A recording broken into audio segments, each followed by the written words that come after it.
ನಮಸ್ಕಾರ. ಚಿಣ್ಣರ ಕಲಿಕೆಗೆ ಸ್ವಾಗತ. ಮಕ್ಕಳ, ಇವತ್ತು ನಾನು 2ನೇ ಅಧ್ಯಾಯದ 20ನೇ ಶ್ಲೋಕವನ್ನು ಹೇಳ್ಕೊಡ್ತಾ ಇದ್ದೀನಿ. ಹೇಳ್ತೀರಲ್ಲ? ನ ಜಾಯತೆ ಮ್ರಿಯತೆ ವಾ ಕದಾಚಿತ್ ನಾಯಂ ಭೂತ್ವಾ ಭವಿತಾ ವಾ ನ ಭೂಯಃ ಅಜೋ ನಿತ್ಯಃ ಶಾಶ್ವತೋಯಂ ಪುರಾಣೋ ನ ಹನ್ಯತೆ ಹನ್ಯಮಾನೇ ಶರೀರೇ. ನ ಜಾಯತೆ ಮ್ರಿಯತೆ ವಾ ಕದಾಚಿತ್ ನಾಯಂ ಭೂತ್ವಾ ಭವಿತಾ ವಾ ನ ಭೂಯಃ ಅಜೋ ನಿತ್ಯಃ ಶಾಶ್ವತೋಯಂ ಪುರಾಣೋ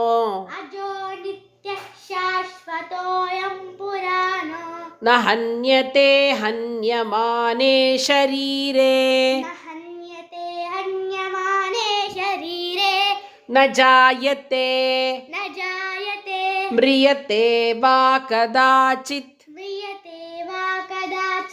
ನಾಯಂ ಭೂತ್ವಾ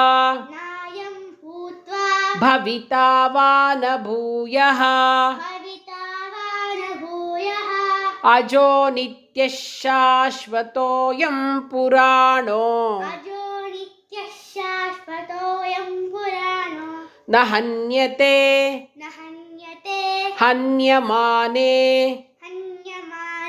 ಶರೀರೇ. ಏನರ್ಥ? ಆವಾಗ ಅವನು ಹೇಳ್ತಾನೆ ನೋಡಿ, ಹಿಂದಿನ ಶ್ಲೋಕದಲ್ಲಿ ಕೃಷ್ಣ ಹೇಳ್ತಾನೆ ಆತ್ಮದ ಬಗ್ಗೆ, ಅದನ್ನೇ ಇವಾಗ ಹೇಳ್ತಾನೆ. ನ ಜಾಯತೆ ಅಂದರೆ ಏನು ಹೇಳ್ತಾನೆ? ಯಾವಾಗಲೂ ಕೂಡ ಆತ್ಮ ಹುಟ್ಟೋದೂ ಇಲ್ಲ, ಸಾಯೋದೂ ಇಲ್ಲ, ಹಿಂದೆ ಇರಲಿಲ್ಲ, ಈಗಲೂ ಇಲ್ಲ. ಯಾಕೆಂದರೆ ಆತ್ಮಕ್ಕೆ ಹುಟ್ಟಿಲ್ಲ, ಸಾವಿಲ್ಲ, ಜನ್ಮರಹಿತ. ಅದು ಆತ್ಮ ನಿತ್ಯವೂ ಇರ್ತಕ್ಕಂಥದ್ದು, ಸನಾತನವೂ ಹೌದು, ಪುರಾತನವೂ ಹೌದು. ಆತ್ಮ ಶರೀರ ಕೊಂದರೂ ಕೂಡ, ದೇಹ ಬಿದ್ದೋದ್ರೂ ಕೂಡ ಆತ್ಮನಿಗೆ ಸಾವಿಲ್ಲ, ಆತ್ಮ ಕೊಲ್ಲೋಕೆ ಪಡೋದಿಲ್ಲ ಅಂತ ಈ ಶ್ಲೋಕದ ಅರ್ಥ. ಅಂದರೆ ಭಗವಂತ ಏನಿದ್ದಾನೆ, ಭಗವಂತನ ಆ ಪರಮಾತ್ಮನ ಸೂಕ್ಷ್ಮವಾಗಿರ್ತಕ್ಕಂತಹ ಅಣುವಾಗಿರ್ತಕ್ಕಂಥ ಸ್ವರೂಪದ ಅಂಶವೇ ಆತ್ಮ.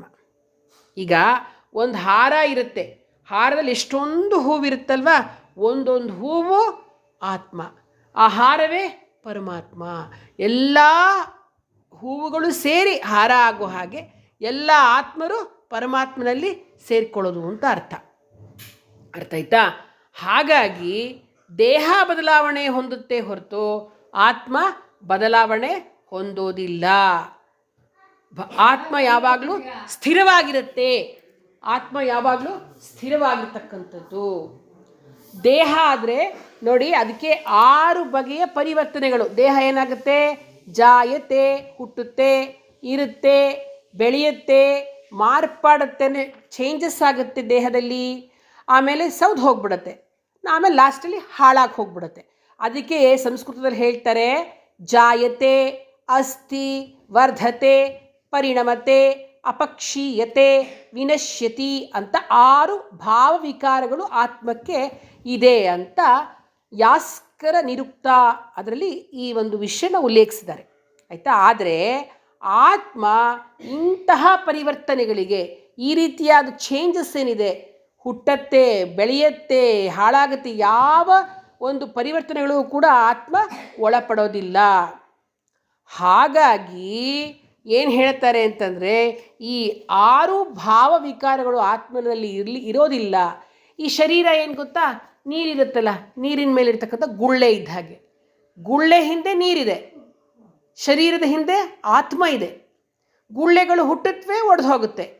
ಒಡೆದು ಹೋದರೆ ಏನಾಗುತ್ತೆ? ನೀರಿರುತ್ತೆ ಅಲ್ಲಿ ಗುಳ್ಳೆ, ಆ ನೀರೊಳಗಡೆ ಸೇರ್ಕೊಂಡ್ಬಿಡುತ್ತೆ. ಹಾಗೆ ಶರೀರ ಹುಟ್ಟುತ್ತಾ ಇರುತ್ತೆ, ಸಾಯ್ತಾ ಇರುತ್ತೆ. ಶರೀರ ಹೊಟ್ಟೋಯ್ತು ಅಂದ ತಕ್ಷಣ ಆತ್ಮ ಹೋಗೋದಿಲ್ಲ, ಅಲ್ಲೇ ಇರುತ್ತೆ.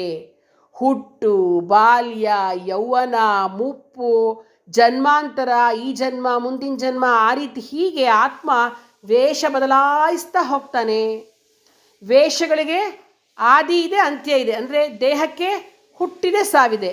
ಆದರೆ ವೇಷ ಹಾಕ್ಕೊಳ್ಳೋನ್ಗೆ ಹುಟ್ಟು ಇಲ್ಲ, ಸಾವು ಇಲ್ಲ. ಅವನು ಪುರಾಣ ಪುರುಷ, ಕಾಲಾತೀತ ಅಂತಕ್ಕಂಥದ್ದು ಈ ಶ್ಲೋಕದ ಅರ್ಥ. ಈ ಶ್ಲೋಕವನ್ನು ದಿನ ನೀವು ಹೇಳ್ಕೊಳ್ತಾ ಇದ್ದರೆ ನಿಮ್ಮ ಚಿಂತೆ ಎಲ್ಲ ದೂರ ಆಗುತ್ತೆ, ನಿಮ್ಮಲ್ಲಿ ವಿವೇಕ ಬುದ್ಧಿ, ವಿವೇಕ ಜ್ಞಾನ ಉಂಟಾಗುತ್ತೆ. ಮಕ್ಕಳ ಅರ್ಥ ಆಯ್ತಲ್ವ ಈ ಶ್ಲೋಕದ ಅರ್ಥ? ಈಗ ನಾವು ಒಟ್ಟಿಗೆ ಹೇಳ್ಬಿಡೋಣವಾ?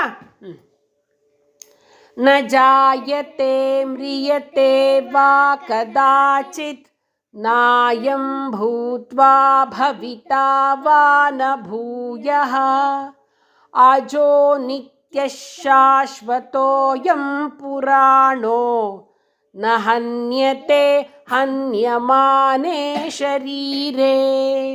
ಶುಭಮಸ್ತು.